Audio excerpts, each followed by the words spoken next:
స్వామి హనుమ సీతమ్మ తల్లితో ఇలా అన్నారు. అమ్మ సీతమ్మ తల్లి, వానరసేన భల్లుకసేన అపారము. వారు ఇక్కడికి రావాలనని దృఢంగా విశ్వసించి ఉన్నారు. వారికి ఏది అసాధ్యము కాదు. వానరులు ఎక్కడికైనా వెళ్ళగల సమర్థులు.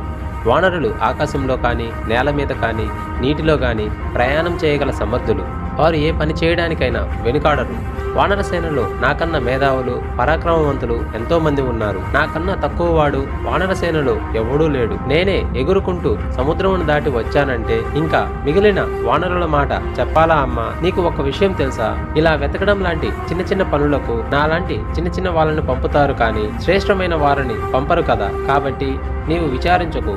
నీ శోకమును వదిలిపెట్టు. రామలక్ష్మణులను నా భుజాల మీద ఎక్కించుకొని లంకకు తీసుకొని వస్తాను. రామలక్ష్మణుడు వానరసేన సాయంతో లంకను నాశనం చేసి నిన్ను రక్షిస్తారు. రాముడు అయోధ్యకు తీసుకొని వెళ్తాడు. ఆ రావణుడి చావు చూడగలవు అని ధైర్యవచనుడు పలికాడు. స్వామి